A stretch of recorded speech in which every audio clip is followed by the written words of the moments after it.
students and those players, obviously, and for the fans to come down. Yeah. It's going to feel more like that winter-like. The ice should be in better shape. We've had some issues with the warm weather kind of playing havoc with the ice, but with the cold air moving in, should be ideal. And we're starting to see that cold front. This is Beach Mountain. You can't see anything because the fog has moved in.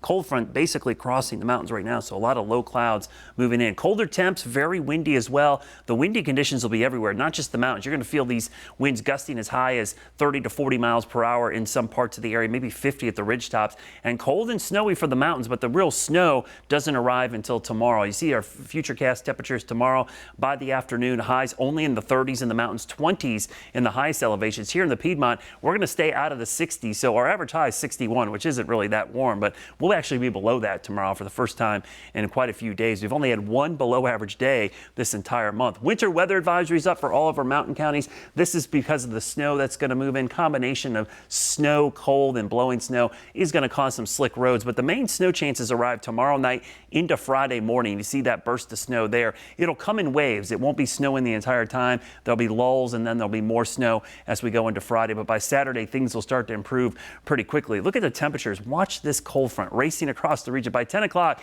it is going to be chilly out there and gusty northwest winds. Tomorrow during the day, it'll be howling at times. Temperatures will be stuck mainly in the 50s. There's that second surge. Actually, it looks like a second front around 3, 4 o'clock. Look at move across the area and temperatures fall down into the 20s, maybe our first freeze of the season in the Charlotte area. That would be one of the latest freezes on record here.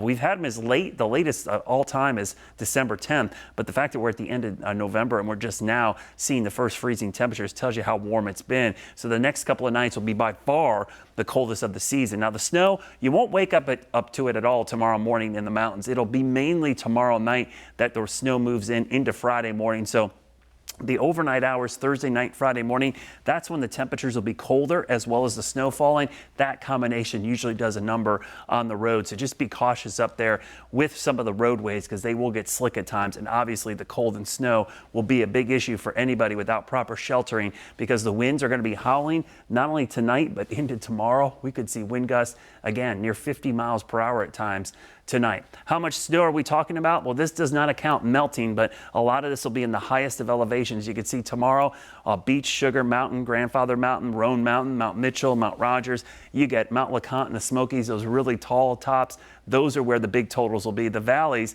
a lot less snow. In fact, when we look at our cross section here, some of the valleys, you're probably looking at a trace to an inch, maybe 1 to 2 inches in Blowing Rock or Boone, Banner Elk closer to 3. But once you get above around 4,000 feet, the totals could really accelerate up to 5 to 7 because that's where we'll see colder temperatures, but also more uplift on those western facing slopes to really drive up the totals. So stay weather aware in the mountains Thursday and Friday. The trifecta of cold, snow, and wind will definitely do a number on many locations. The rest of your Guy Roofing 7-day forecast shows temperatures, again, warming up pretty quickly. This is a brief cool down. By early next week, we're near 70. Let's go 10 days so we can see Thanksgiving Day as temperatures will be in the 50s and maybe a little bit of rain this year on Turkey Day.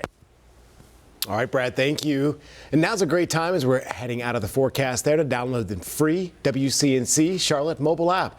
That way you'll get notifications when weather conditions drastically change like they're about to, or maybe when things turn severe where you are. Also, it's updated by our team of meteorologists so you know the most accurate information is coming to you from our qualified team.